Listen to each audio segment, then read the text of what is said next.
mega showdown in Parliament, the political battle over anti-criminal Neta bill has escalated sharply. Union Home Minister Amit Shah defended the proposed law that seeks to oust Prime Minister, Chief Ministers and Ministers held in custody for 30 consecutive days on serious criminal charges. Shah, in a hard-hitting counter, argued that the country cannot be run from jails, taking a direct swipe at opposition parties for what he called political doublespeak.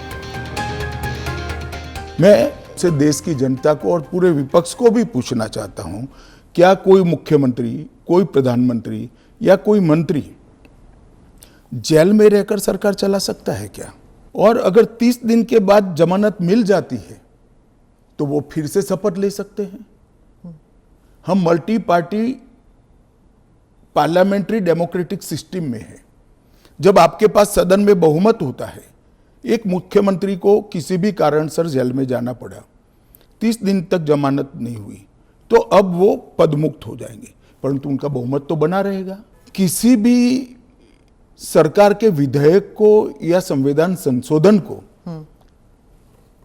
सदन में पेश न होने देना और इस तरह का व्यवहार करना, ये क्या लोकतंत्र में उचित है क्या? मुद्दे का विरोध हमने भी देखा है, हमने भी करा है, परंतु बिल को पेश न होने देने की एक प्रकार की मानसिकता मैं नहीं मानता हूं कि ये लोकतांत्रिक है और विपक्ष को देश की जनता के सामने इसका जवाब देना पड़ेगा। Amit Shah pointed out that the bill even includes the Prime Minister's office and reportedly at Prime Minister Modi's insistence. पहले 39वां जो संशोधन था, इसमें इंदिरा जी उपराष्ट्रपति, राष्ट्रपति के साथ साथ खुद को भी इनके खिलाफ कोई वैधता नहीं रहती है चुनावी मुकदमों का एक संविधान संशोधन लेकर आई थी। वो खैर कांग्रेस पार्टी और श्रीमती इंदिरा गांधी की नैतिकता का सवाल है। नरेंद्र मोदी जी अपने खिलाफ खुद संविधान संशोधन लेकर आए हैं कि प्रधानमंत्री भी जेल में जाएगा तो उसको इस्तीफा दे देना पड़ेगा। Home Minister Shah cited his own example and said that he had himself quit after facing charges and did not return to cabinet before being cleared by the court. Shah also hit out at Rahul Gandhi's shifting stance on morality, recalling how he once publicly tore up an ordinance protecting convicted lawmakers like Lalu Prasad Yadav. और मैं आज जो Congress party इसका मुखर कर विरोध कर रही है, वो कांग्रेस पार्टी के एक स्टैंड को ही मैं कह रहा हूं। जब यूपीए की सरकार थी, श्री मनमोहन सिंह जी इनके प्रधानमंत्री थे और लालू प्रसाद यादव जी इनके मिनिस्टर थे। लालू प्रसाद जी को सजा हो गई। मनमोहन सरकार एक ऑर्डिनेंस लेकर आई कि 2 साल की सजा हो तो भी अपील का स्टेज बाकी है तो उनकी सदस्यता नहीं जाती है। Amit Shah expressed confidence of getting the bill passed in Parliament and said that many opposition leaders will support the bill on moral grounds.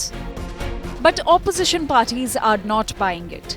Arvind Kejriwal, who spent 160 days in Tihar jail in liquor scam case and still served as Delhi Chief Minister, hit back at Amit Shah, defending running his government from jail and calling the charges a political conspiracy. Opposition called Shah's talk of morality a joke. 23 जुलाई को ये इनके खिलाफ गिरफ्तारी का निकला था, ये गायब हो गए, छिप गए, भाग गए। गृह मंत्री एक राज्य का भाग गया, उस राज्य की पुलिस को नहीं मिल रहे थे अमित शाह। फिर जाके इन्होंने इस्तीफा दिया, फिर ये पकड़े गए सीबीआई द्वारा, शिकंजा इन पर जकड़ा, तब पकड़े गए ये। कोई पहले 2 दिन पहले इस्तीफा दिया, झूठ बोल रहे। As the debate continues, the question lingers: will this amendment safeguard governance or become a tool for political vendettas? If you like the video, do like, comment, share and subscribe.